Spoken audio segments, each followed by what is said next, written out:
മീഡിയാവണ്ണി കാര്യത്തിൽ പറ്റിയ പിഴവ് ആ ക്യാപ്ഷനാണ്. ആ ക്യാപ്ഷൻ ഒരിക്കലും വരാൻ പാടില്ലാത്ത ഒന്നാണ്. അതൊരു പിഴവ് സംഭവിച്ചതാണ്. ആ പിഴവ് മുന്നിൽ കണ്ട ആദ്യ നിമിഷം തന്നെ തിരുത്തുകയും പിൻവലിക്കുകയും ചെയ്തതാണ്. പക്ഷേ ഈ ഫേസ്ബുക്കിന്റെ ഒരു പ്രശ്നം നമ്മൾ എഡിറ്റ് ചെയ്ത് അതിന്റെ എഡിറ്റ് വേഷൻ ഉണ്ടാവും. എഡിറ്റ് വേഷൻ എടുത്ത ആളുകൾ പ്രചരിപ്പിച്ചാൽ പിന്നെ നമുക്കൊന്നും അതിൽ പറയാനില്ല. തെറ്റുപറ്റി തിരുത്തി.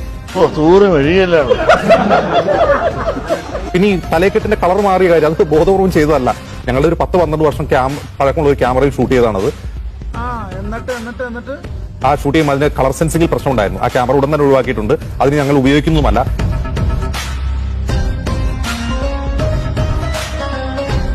ഈ വിഷയങ്ങളൊന്നും എന്താണ് ഒരു ഉത്തരവാദിത്തപ്പെട്ട മാധ്യമ സ്ഥാപനത്തിന് എന്താണ് ഞങ്ങൾക്ക് ഖേദമില്ല എന്ന് പറഞ്ഞ് കൈകാര്യം പറ്റുന്ന കാര്യമല്ല. ഇത് ഉത്തരവാദിത്തോടെ ചെയ്യേണ്ട ഇതിന്റെ ഉത്തരവാദിത്തം നമ്മൾ ഏറ്റെടുക്കുകയാണ്. അതിൽ മാപ്പ് പറയുകയും ഖേദം പ്രകടിപ്പിക്കുകയും ചെയ്യണം. ഒരു തർക്ക കാര്യത്തിലില്ല.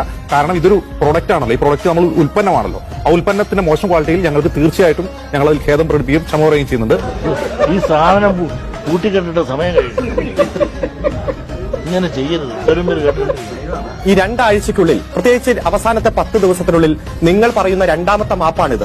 CPM-ന്റെ സംസ്ഥാന കമ്മിറ്റി അംഗം സഖാവ് AC മൊയ്തീനുമായി ബന്ധപ്പെട്ടുകൊണ്ട് 15 കോടിയുടെ അദ്ദേഹത്തിന്റെ സ്വത്ത് കണ്ടുകെട്ടി എന്ന് പറഞ്ഞ് നിങ്ങൾ കൊടുത്ത വാർത്ത മണിക്കൂറുകൾക്ക് ശേഷം പിൻവലിച്ച് ഒരു മാപ്പ് പറയുന്ന സാഹചര്യമുണ്ടായി. അപ്പൊ 10 ദിവസത്തിനിടയിൽ രണ്ടാമത്തെ മാപ്പാണ് ഇത്. ആകെ 15 കോടിയുടെ സ്വത്ത് കണ്ടുകെട്ടി എന്ന റിലീസ് ഒരു വാർത്താ കാർഡാക്കി രൂപീകരിക്കുമുണ്ടായി.